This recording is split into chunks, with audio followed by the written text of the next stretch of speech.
est un peuple de courage. Mon peuple est un peuple où des héros ont émergé pour permettre au monde noir de savoir d'où il vient, où il est et où il doit continuer à aller pour le futur. Quelle remarque faites-vous entre la jeunesse haïtienne et la jeunesse béninoise? Je vous ai expliqué que quand je suis au Bénin, je suis en Haïti. Je suis aussi béninoise au Bénin et haïtienne, je suis aussi béninoise en Haïti qu'haïtienne parce que les réalités sont similaires. Vous avez des valeurs ancestrales que malheureusement Haïti a perdues, mais il y a des liens qui sont restés et qui vont demeurer. La jeunesse haïtienne fonctionne à peu près de la même manière que la jeunesse béninoise. Donc vos réalités sont similaires et au niveau entrepreneurial, il y a les mêmes réalités, les mêmes besoins. La seule différence qu'il y a, c'est que vous avez au niveau de la superficie plus de possibilités que nous. Donc d'où la nécessité pour des étudiants haïtiens de venir ici et de dupliquer ce que vous faites, ce que vous avez en termes de compétences, de technicité. J'ai fait la constatation extraordinaire que vous transformez énormément au niveau de l'agroalimentaire. Et ça peut aussi devenir alimentaire. Donc effectivement, vous avez des plus que nous n'avons pas, mais nous avons aussi des choses que nous pouvons vous amener. D'où la nécessité effectivement de faire l'intersection de telle sorte qu'on puisse travailler en synergie. Il faut donc la synergie de la complémentarité. J'aimerais savoir si l'État haïtien accompagne l'entrepreneuriat des jeunes. Oui, mais pas assez. Pas assez. Et je ne connais pas la réalité au Bénin. Mais quand je vois le combat que le professeur Alcantara Zokli, qui est un homme pour qui j'ai un profond respect et une grande admiration mène, je me rends compte que ça peut être la même chose aussi au Bénin.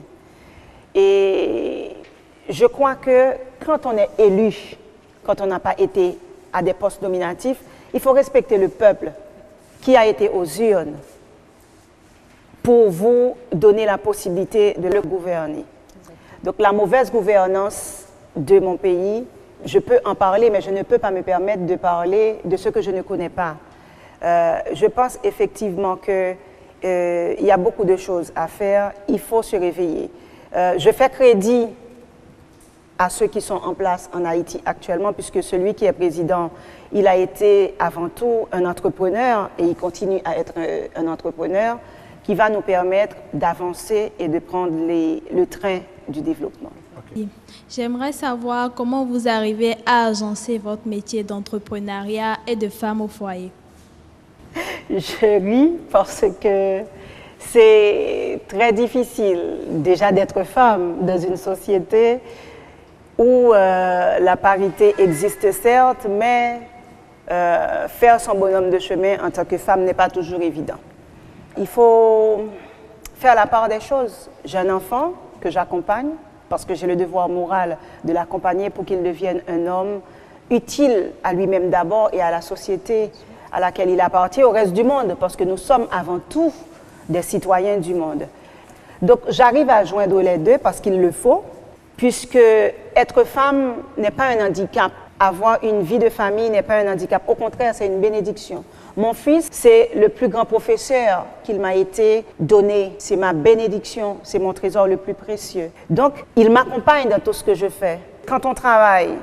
Et quand on a terminé, quand on rentre chez soi, il faut comprendre que c'est un autre univers et se donner complètement à cet univers-là pour garder l'équilibre. Alors, Madame Millard, parmi les personnes qui font honneur au pays, nous pouvons parler de Dany Laferrière, qui est au niveau de l'Académie française. Nous avons un élément qui parle de lui. On regarde ensemble. L'éditeur René Saint-Éloi se rend à la chambre de Dany Laferrière, qui vient tout juste d'apprendre par SMS son élection. Félicitations. On les a. Mon frère. Félicitations. Je t'ai envoyé 13 voix de majorité au premier tour.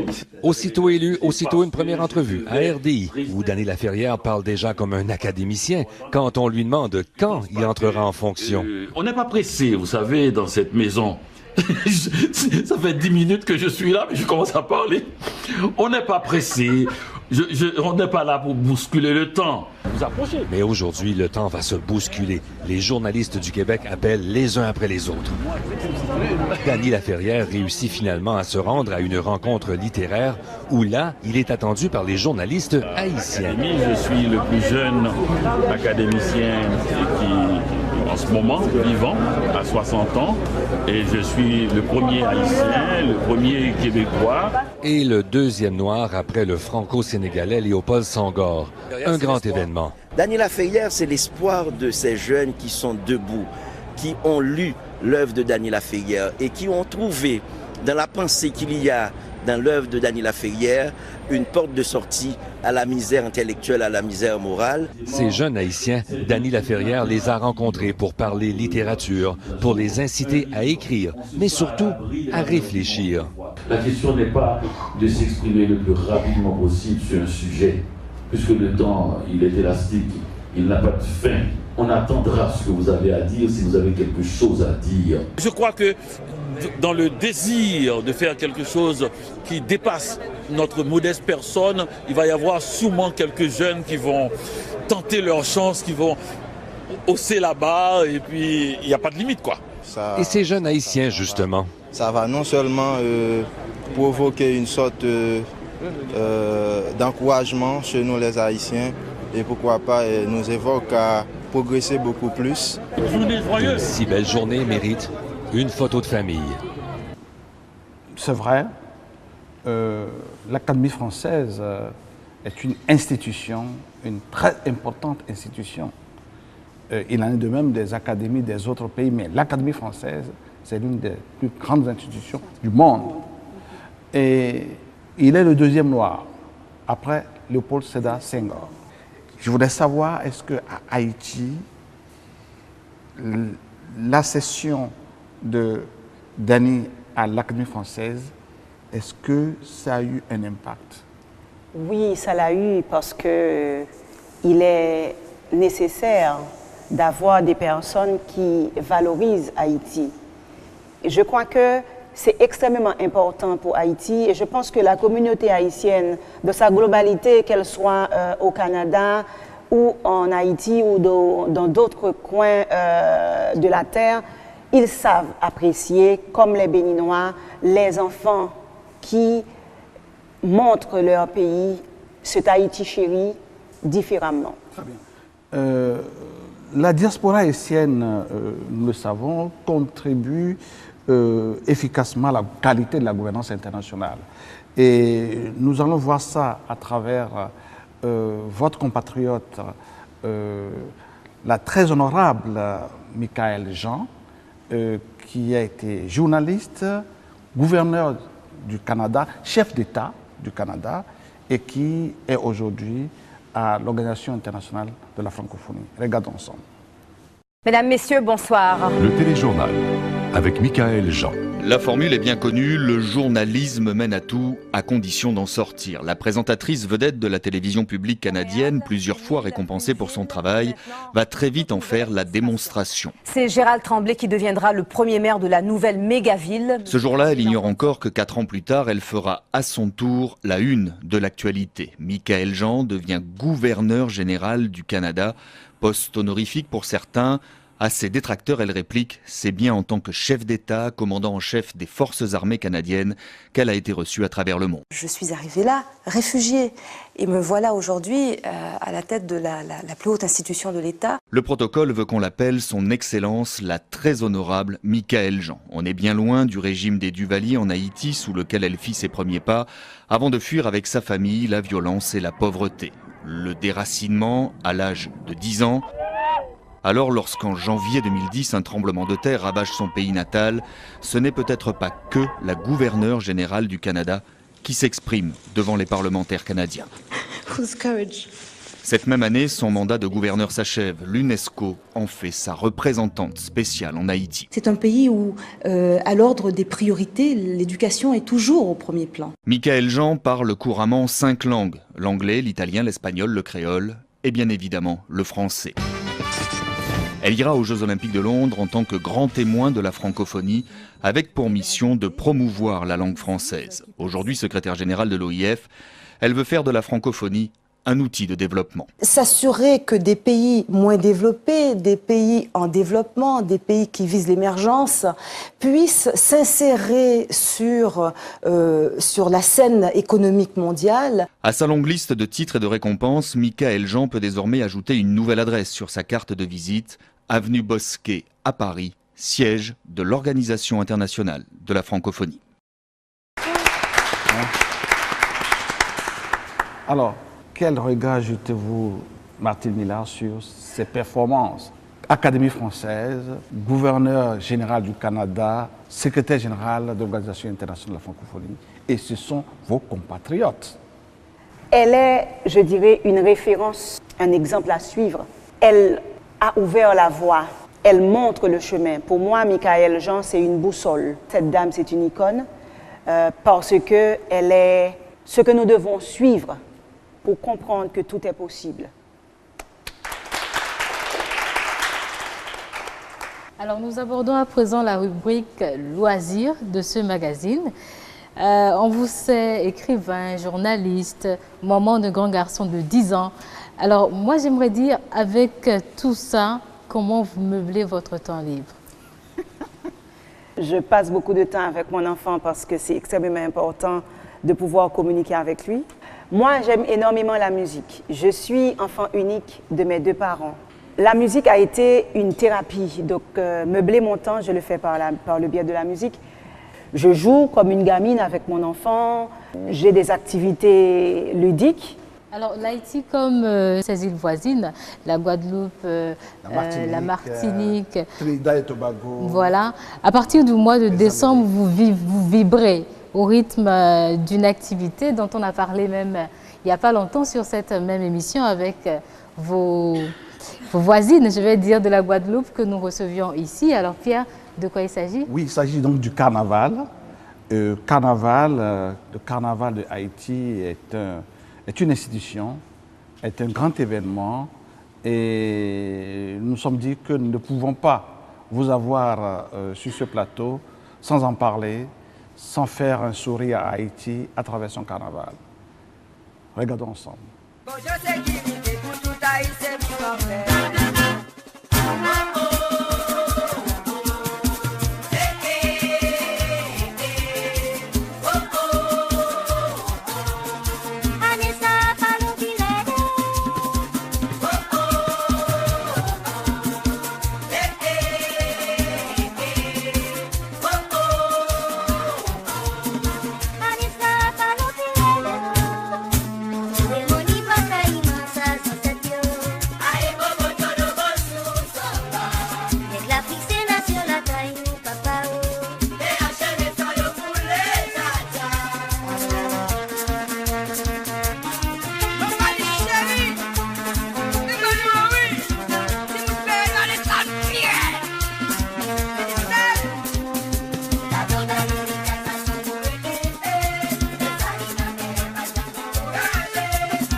Très bien. Alors donc là, c'est le carnaval de Jacmel. Alors donc, vous connaissez Jacmel, vous pouvez me dire un peu la légende, le carnaval, qu'est-ce que c'est, comment ça contribue, n'est-ce pas, au développement de Haïti, au tourisme, à la fête, à toute la vie de Haïti. Je souris parce que ma mère est de Jacmel. Donc je connais très bien Jacmel, que j'aime énormément. Et le carnaval, c'est un moment, je dirais, indispensable. Vous avez dit que c'est une institution. En réalité, c'en est une. On ne peut pas enlever ça à l'haïtien, comme on ne peut pas lui enlever, je dirais, le vaudou, je dirais, ses valeurs. Parce que le carnaval, c'est la période où effectivement les barrières tombent.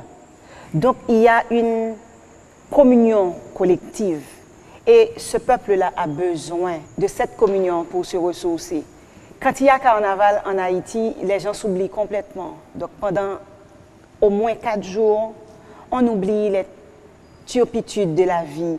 On oublie qu'il y a des problèmes. On oublie tout ce qui est... Voilà, la tristesse fait place au bonheur.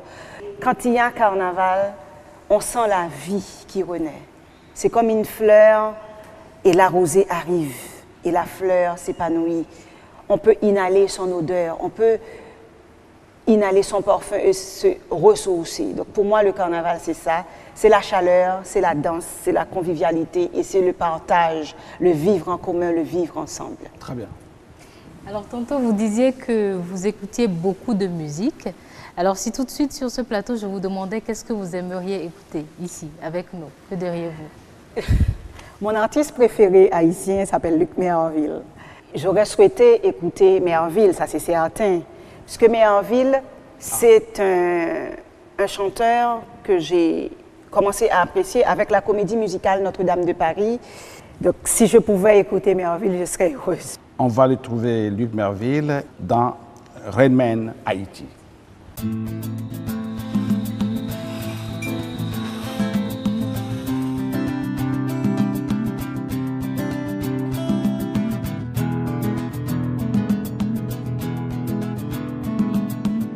Nous besoin l'amour, yo bon nous malheur.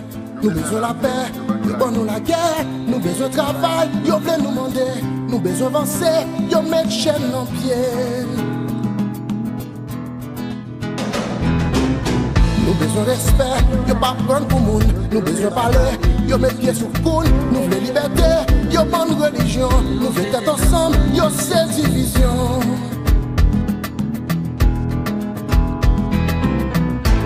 Combien de monde qui peut perdre en petit bloc pour les l'enchaîne? Combien haïtiens pour mourir? Enfin décider de bien. Combien de rétines, combien morts? Enfant chef tourner serviteur. Combien de victimes à combien de corps? Enfant nous relais, c'est assez.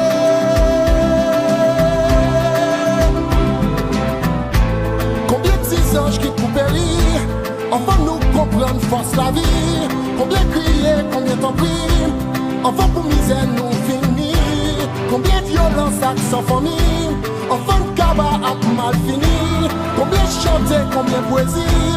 Enfant nous remet Haïti.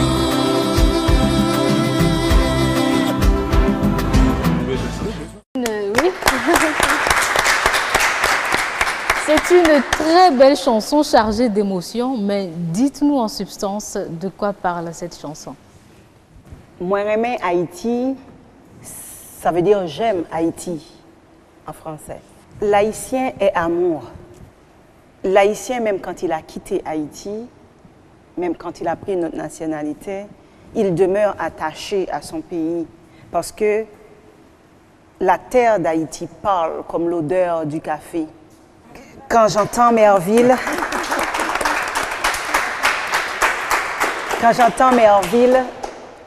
je m'entends. C'est pour ça que c'est l'artiste haïtien que j'aime le plus, parce que je trouve qu'il est beau.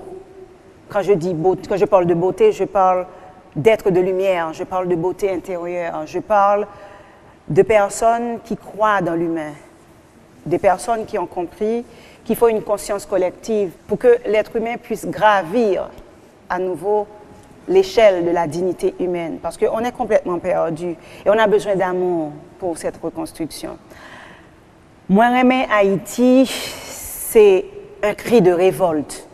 C'est un cri de quelqu'un, comme j'aurais pu, comme d'autres auront pu dire, une chance pour notre pays. Parce que quand on demande ce qui est positif pour nous, ce qui est lumineux pour nous, on nous donne le négatif. Donc c'est ce que traduit cette chanson, Moi j'aime Haïti. Les Haïtiens disent toujours Haïti Thomas, Haïti chéri. Donc il y a une relation intime donc, avec ce pays. Et dans la chanson de Merville, on sent cette douleur qui est partagée par un ensemble d'Haïtiens quand ils regardent les difficultés d'Haïti, la misère planifiée et voulue dans laquelle Haïti végète. En même temps, il y a une certaine contradiction.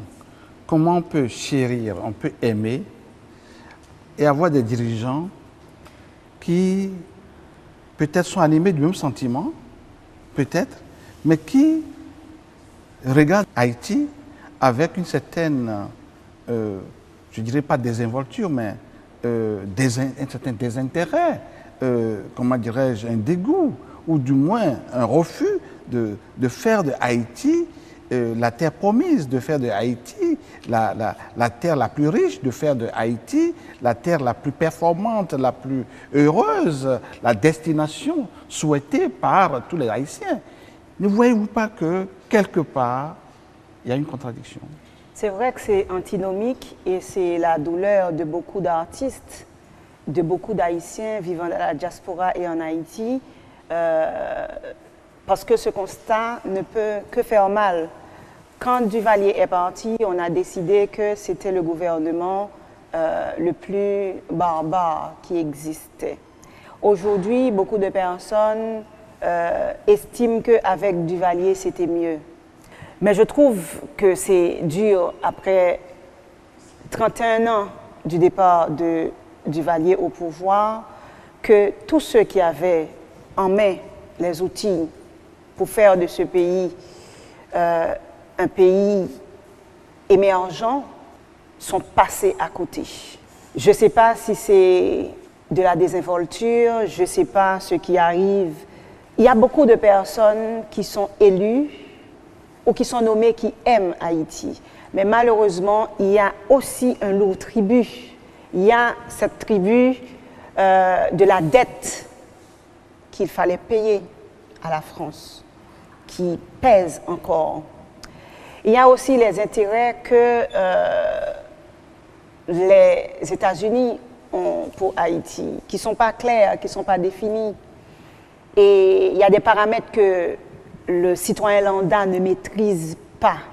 Il y a beaucoup de ressources naturelles qui font que des puissances extérieures soient intéressées à ce pays. Mais ça n'aide pas la majorité du peuple haïtien qui, effectivement, voit un pays, je vais dire, se détruire au jour le jour. Ça me rappelle ce que disait l'ambassadeur John Kenneth Galbraith, que dès qu'il y a un surplus ou un espoir qui renaît, il y a un phénomène subi qui survient, qui lamine l'espoir et rétablit l'état initial de privation. Autrement dit, on a l'impression que quelque part, Haïti, je ne dirais pas comme mon pays peut-être, est gouverné par Sisyphe. Je pense qu'en 2017, il y a un éveil. Il y a un éveil qui va conduire au réveil. Très bien.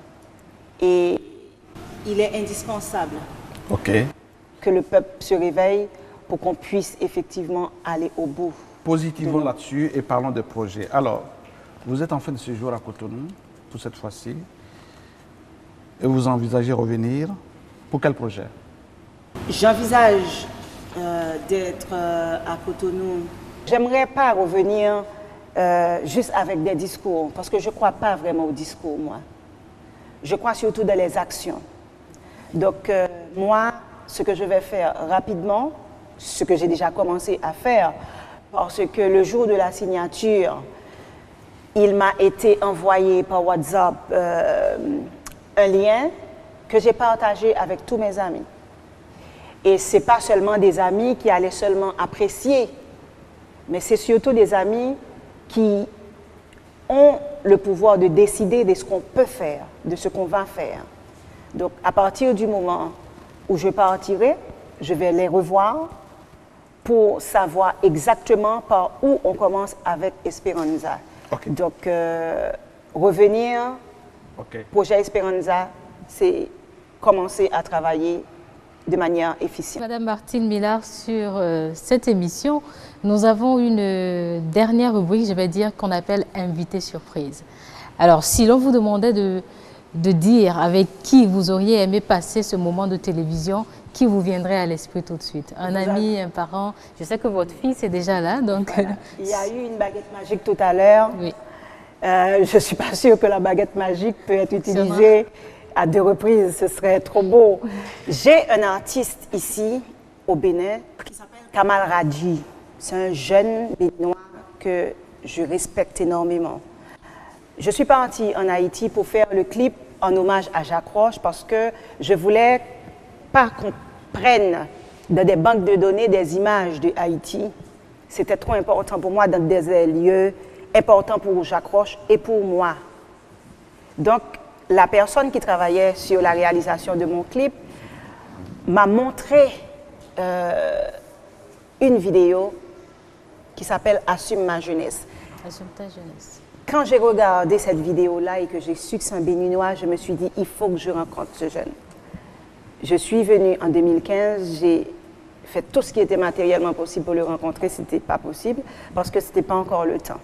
Je l'ai rencontré l'année dernière parce que c'était le temps, puisqu'on a beaucoup de projets en commun. On a, grâce à son contact, j'ai pu être en contact avec le professeur Esperanza. Mais je sais que la magie ne pourra pas opérer 2 fois, donc je vais subir votre invité. Mais si j'avais le choix, ce serait Kamal parce que j'ai une admiration sans borne pour ce jeune homme. Alors, eh bien, on va faire une petite pause. Allons à la pub.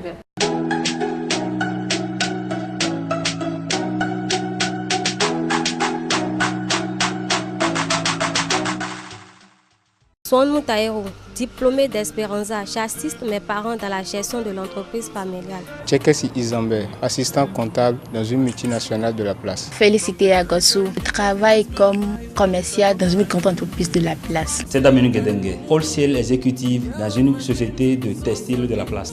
Comme eux, préparez à Esperanza votre licence en entrepreneuriat, option hôtellerie, restauration, tourisme, création et reprise d'entreprise, commerce et marché public, banque, assurance, comptabilité, finance, management. Et votre master en entrepreneuriat, option hôtellerie, restauration, tourisme, création, innovation, lobbying. Esperanza, c'est aussi l'émission télévisée Secrets de prospérité, c'est les journées d'orientation et des carrières, c'est les jeudis de l'entreprise, c'est aussi des partenariats avec plusieurs institutions et universités. Esperanza est située à Ganfid, à Cotonou, au Bénin. Contact 00229 94 94 93 93 96 96 84 84. Faites comme nous, préparez vos diplômes à Esperanza.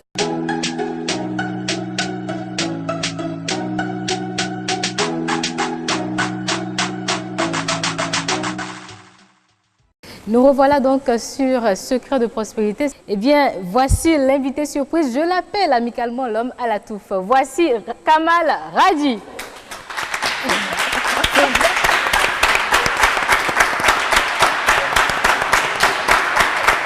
Eh bien oui.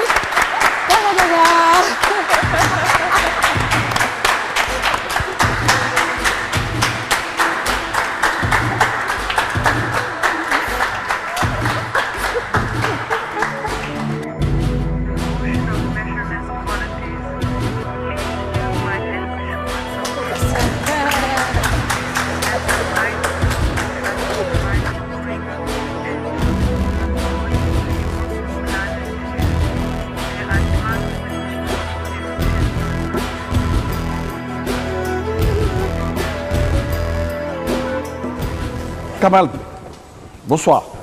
Bonsoir, monsieur Pierre. Merci d'avoir accepté d'honorer ce plateau. Alors, qu'est-ce que ça te fait de te retrouver avec ton ami et sur Secret de prospérité?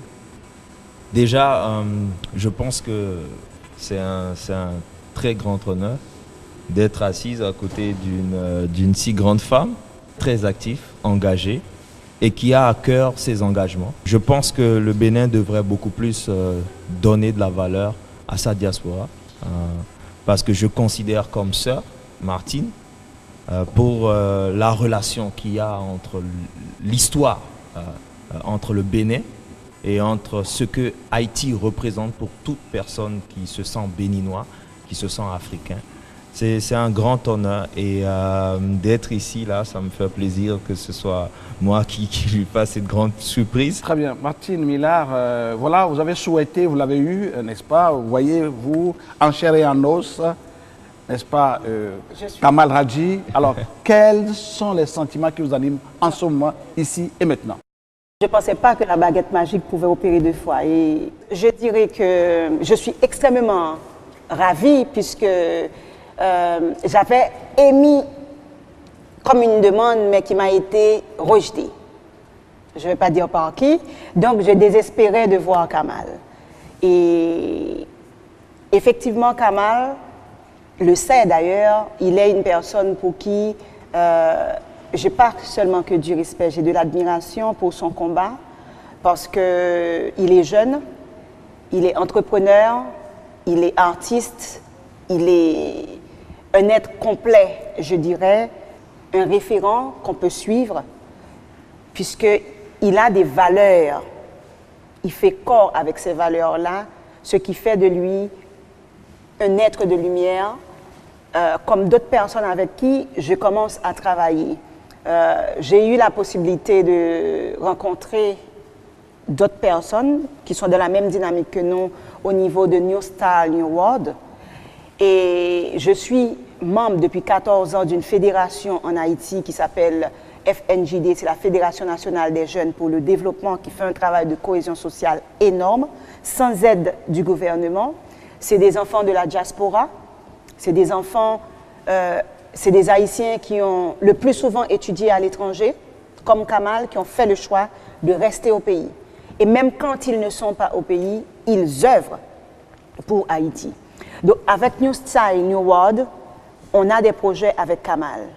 Et on va passer par le biais de la fédération pour atterrir avec ces projets qui doivent se faire cette année, dont les impacts au niveau du Bénin seront ressentis aussi.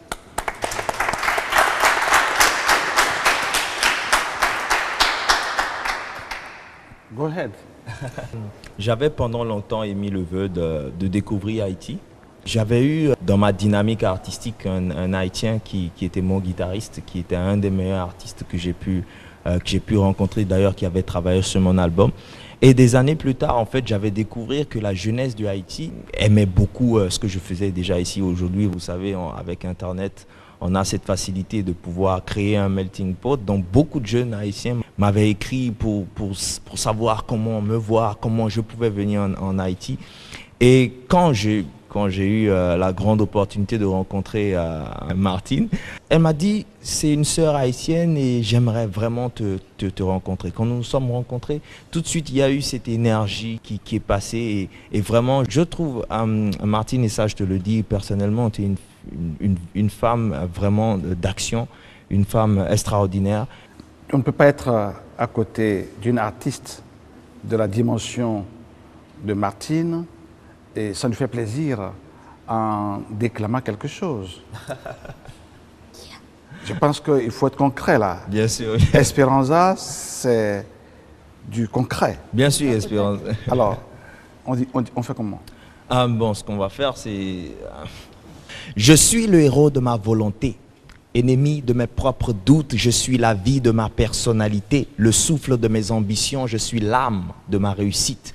Le progrès de mes échecs, je suis l'homme de l'enfant que jadis j'ai connu un jour. Je suis le sage de mon adolescence, le martyr de mes convictions, à moi seul, je suis la balance de mes déséquilibres émotionnels. Je suis le maître de mon esprit et mon corps n'est qu'un esclave, je suis le maître du monde parce qu'on m'appelle homme. La vie ne nous connaît pas de faiblesse, on choisit d'être faible face au stress, d'être acteur ou spectateur, d'être un gagnant ou un perdant. Et derrière le mensonge, nous avons bâti des châteaux. Quand on me demande, Kamal, comment vas-tu? Je réponds, je vais bien par la grâce de Dieu, mais c'est faux, mensonge. J'aurais pu dire que mon cœur va bien, mais la chair va mal au fond. L'esprit relève de ce qui nous dépasse et c'est vrai que ce monde est affamé de vérité, que les gens ne prennent même plus la peine de s'écouter, qu'ils ne sont même plus honnêtes envers les uns les autres. Pourtant, nous voulons connaître Dieu En vérité, tu n'aimes pas ton frère. En sa présence hypocrite de tes malheurs, pourtant demande, oh, aidez-moi à mieux le connaître, pour mieux l'apprécier et l'aimer autrement. Tu n'aimes pas ce slammer, mais est-ce que tu l'écoutes réellement? Et il a été dit que vous connaîtrez la vérité et que la vérité vous affranchira. Rêve essentiel.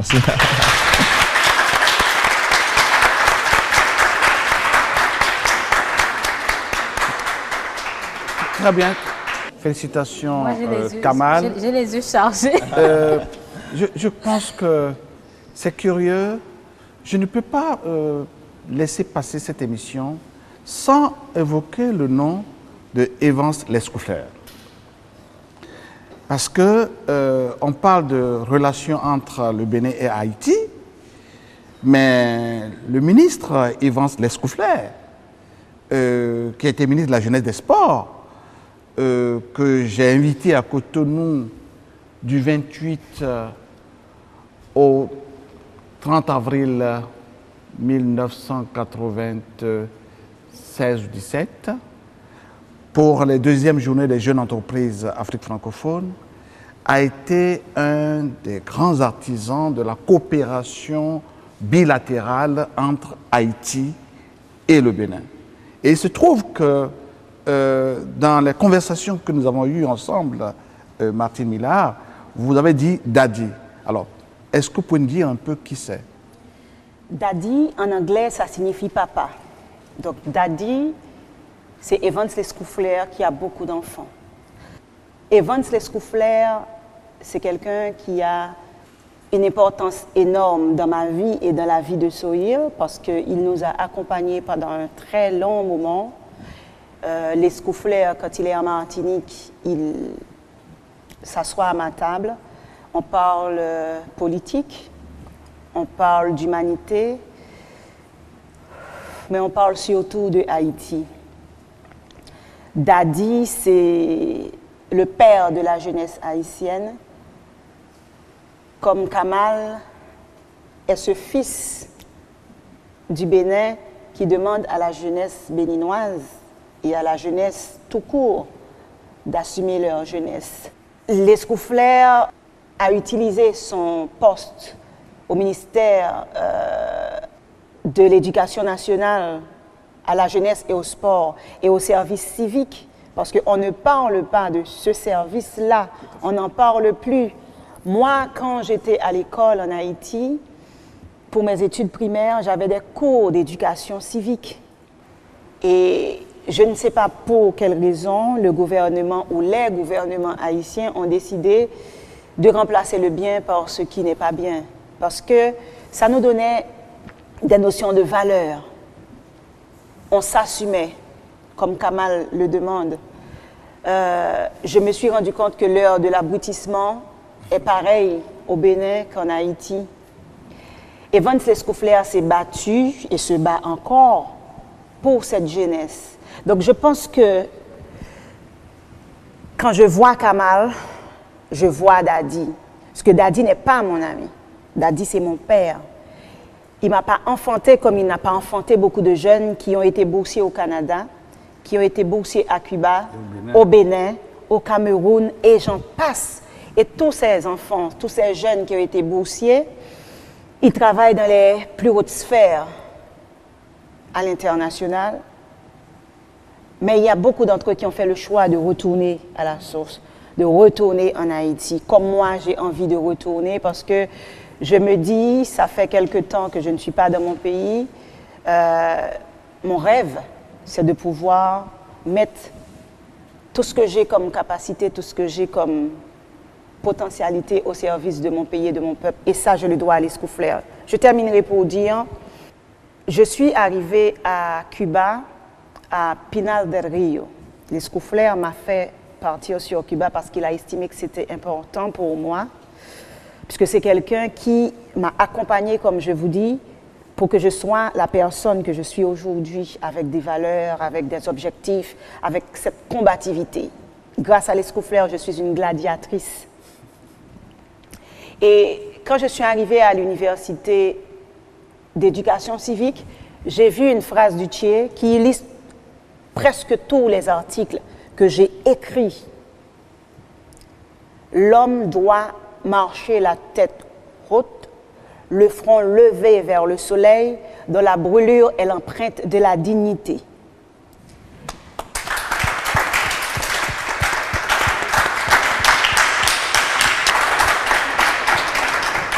Donc nous nous acheminons vers la fin de cette émission. De ce programme. Mais avant, avec Pierre, nous allons commémorer votre passage par ici. Alors, Dadi n'est pas là, mais je suis là. Je vais vous remettre, venez être témoin de cet événement. Voilà. Voilà. Voilà. Seul, voilà. Reste là. Voilà.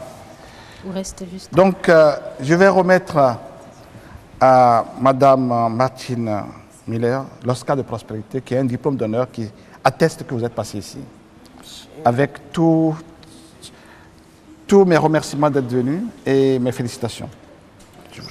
C'est moi qui vous remercie. Merci, c'est un moment de grand bonheur, c'est un moment de joie intense que j'aurai du plaisir à partager avec les frères et sœurs de la diaspora pour qu'ils comprennent la nécessité de revenir à la source pour qu'on avance avec intelligence vers l'avenir. Très bien.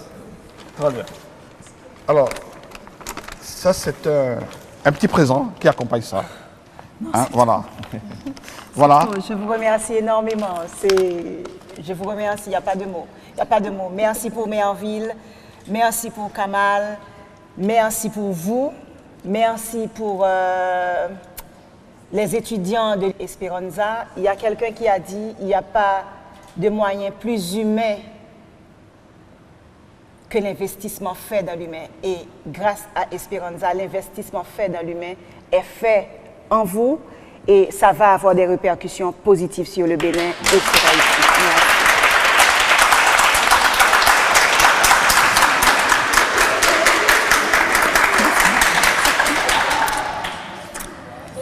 Et voilà, merci à vous, Madame Mala. Merci pour votre participation. Merci d'être passée sur cette émission. C'était donc 75 minutes d'échange avec Madame Martine Miller. Je m'en voudrais de partir sans vous inviter à rejoindre cette belle aventure de l'entrepreneuriat en vous inscrivant tout simplement à l'École supérieure de l'entrepreneuriat et de la prospérité Esperanza. Alors, vous pouvez nous appeler sur les numéros 94 94 93 93 ou également 96 96 84 84. Merci aux étudiants d'Esperanza, merci à la régie et nous vous retrouvons très bientôt pour de nouveaux secrets de prospérité. Bonsoir et à bientôt.